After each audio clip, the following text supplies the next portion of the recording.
ನಮಸ್ಕಾರ, ನೀವು ನೋಡ್ತಾ ಇದ್ದೀರಾ ನ್ಯೂಸ್ ಫಸ್ಟ್ ಲೈವ್. ನಾನು ಮಧುಸೂದನ್. ಇರೋದೇ ಸುದ್ದಿಯೊಳಗಿನ ಸುದ್ದಿ. ಇದೇ ಈ ಹೊತ್ತಿನ ಇದ್ದಿದ್ದು ಇದ್ದಂಗೆನಲ್ಲಿ ಸಾಕಷ್ಟು ರಾಜಕೀಯದ ಪ್ರಮುಖ ಸುದ್ದಿಗಳನ್ನು ನೋಡೋಣ. ಆದರೆ ಅದಕ್ಕಿಂತ ಮುಂಚೆ ಈ ಕ್ಷಣದ ಹೈಲೈಟ್ಸ್.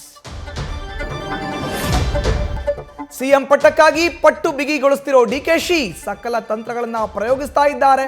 ರಾಹುಲ್ ಗಾಂಧಿ ಭೇಟಿಗಾಗಿ ಕಾದು ಕುಳಿತಿದ್ದಾರೆ.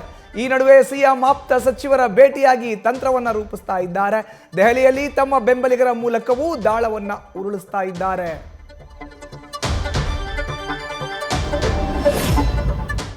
ನಾನೇ ಸಿಎಂ ಆಗಿರಬೇಕು ಅಂತ ಸಿದ್ದರಾಮಯ್ಯ, ಪಕ್ಷ ಅಧಿಕಾರಕ್ಕೆ ತಂದ ನನಗೊಮ್ಮೆ ಅವಕಾಶ ಕೊಡಿ ಅಂತ ಡಿಕೆ ಶಿವಕುಮಾರ್. ಈ ಇಬ್ಬರು ನಾಯಕರ ಒತ್ತಡ ಮಲ್ಲಿಕಾರ್ಜುನ ಖರ್ಗೆಗೆ ಸಂಕಟ ತಂದುಬಿಟ್ಟಿದೆ. ಹೀಗಾಗಿ ಈ ಚೆಂಡು ರಾಹುಲ್ ಗಾಂಧಿ ಅಂಗಳಕ್ಕೆ ತಲುಪಿದೆ. ನಾಳೆ ಸೋನಿಯಾ ಸನ್ ಭೇಟಿಯಾಗಲಿದ್ದಾರೆ ಎಐಸಿಸಿ ಅಧ್ಯಕ್ಷರು. ಸಿದ್ದು ಡಿಕೆ ಗುದ್ದಾಟದ ಬಗ್ಗೆ ಮಾಹಿತಿಯನ್ನು ಬಿಚ್ಚಿಡಲಿದ್ದಾರೆ. ಉರಿಯೋ ಬೆಂಕಿಯಲ್ಲಿ ಜೋಳ ಸುಟ್ಕೊಂಡು ತಿನ್ನೋನೆ ಬಲು ಜಾಣ. ಹೀಗಿರುವಾಗ ಕಾಂಗ್ರೆಸ್ನ ಕುರ್ಚಿ ಕಿತ್ತಾಟದ ಲಾಭ ಪಡೆಯುವ ಲೆಕ್ಕಾಚಾರದಲ್ಲಿರೋ ಕಮಲ ಪಡೆ ಕ್ಯಾಪ್ಟನ್ ವಿಜಯೇಂದ್ರ ಕುಮಾರಸ್ವಾಮಿ ಭೇಟಿಯಾಗಿ ಒಂದಷ್ಟು ಸಲಹೆ ಪಡೆದುಕೊಂಡ್ರು.